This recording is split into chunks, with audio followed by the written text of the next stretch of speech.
নমস্কার, Saint Xavier's কলেজে এই মুহূর্তে আমরা পেয়ে গিয়েছি ভারতীয় ফুটবলের সর্বকালের অন্যতম সেরা ডিফেন্ডার দীপক মণ্ডলকে। দীপক দা, আপনাকে স্পোর্টস স্ক্রিনে স্বাগত। মরশুম প্রায় শেষ, আর কিছু বাকি নেই। এবার নতুন মরশুম কলকাতা লিগ দিয়ে শুরু হবে। এই যে মরশুম শেষ হলো, ইস্টবেঙ্গল, মোহনবাগান এবং মোহামেডানের পারফরমেন্সের অ্যাসেসমেন্ট কি তোমার কাছে? এটা কি আপনাদেরকে জানাতে হবে যে কীরকম খেলেছে, কী হয়েছে না হয়েছে? দুটো টিমকে ছাড়া তো একটা টিম আমাদের চ্যাম্পিয়নই হয়েছে, যেটা আমরা আগেও বলেছিলাম। যার টিম আছে, ওদের যা বেঞ্চ স্টেট আছে, ওকে কেউ ধরতে পারবে না, আর তাই হয়েছে। আর দুটো টিম হার্ড লাক বলবো, জিনিসগুলো হয়তো ক্লিক হয়নি, সামাও কিছু জায়গা ওদের রং হয়ে গেছে, দ্যাট আমিও তো কিছু জানি না, তাই জন্য একটু হয়েছে জিনিসগুলো।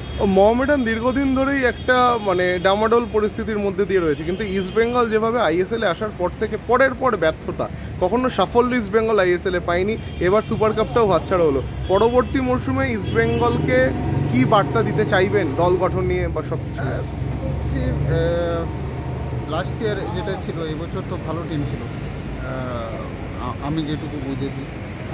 তারপরে আমি বলবো হয়তো ব্যাড লাক, কিছু ইঞ্জুরিজ হয়ে গেছে। প্লেয়ার, একটা ভালো প্লেয়ার নতুন এসেছিল, নামটা ভুলে যাচ্ছি, ও ইনজার্ড হয়ে গেছিল, মাদি তালাল।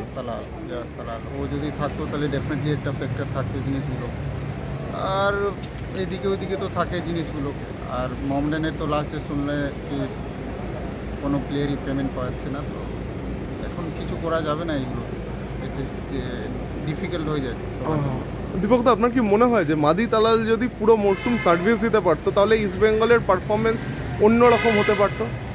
আমি একটা এখনকার যে ফুটবল টিম গেম আছে, আমি বলছি না কি তালাল যদি একা থাকতো, কিন্তু হ্যাঁ, তালালের যা কোয়ালিটি ছিল, ও যেভাবে খেলতো আর ওর আশেপাশে যত কোয়ালিটি অফ প্লেয়ার ছিল, ডেফিনেটলি আরও ভালো জায়গায় যেতে পারতো ও যদি থাকতো।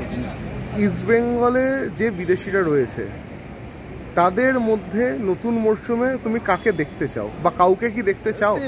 ওটা এখন আমি কিভাবে বলবো জিনিসটা, এখন ডিপেন্ড। আমি বললে না বললে ওটা তো কোনো, আমি বাট এক্স ফুটবলার হিসেবে তুমি তো এতদিন খেলেছো, ভারতকে রিপ্রেজেন্ট করেছো, ইস্টবেঙ্গল খেলেছো, একাধিক বড় দল খেলে এসছো তুমি, ফলে তোমার অবজারভেশনে তুমি কি এদেরকে মনে করো যে এরা fit for East Bengal? Fit sometime থাকে, ভালো প্লেয়ারও খেলতে পারে না জিনিসগুলো, তো এখন ওটা ডিসাইড করবে অফিসার। আমি কি বলবো, আমার কিছু বলার নেই।